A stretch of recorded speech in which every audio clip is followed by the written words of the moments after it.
লেবু ভাইও, ও লেবু ভাইও, কেমন আছিস? মন মরা হয়ে আছিস কেন বা?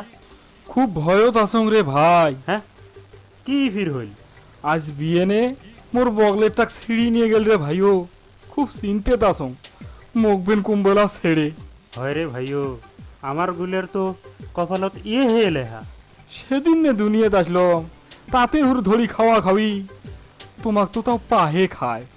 আমার গুলেক যে ফির কাটিয়ে উপসেত হয় 7 দিন, তার উপরে নাগায় মেডিসিন। মুখ ফির মেডিসিন দেয় না, মুখ খায় কাঁচায়। ইস, তোক তো কাঁচায় একেবারে চিপি চিপি খায়। খায় না ফুড়ি, তাতে তোর কি? তাহে কম। ইস, তোর কি কষ্ট। বুড়ে নবুল দিয়া একেবারে কষা আছে পৌঁছে। মোর সেপা দিয়ে তুই টিস মারিস, তোরটা ও তোর যে আস্তে আস্তে ওই ন্যাংটা করি খায়।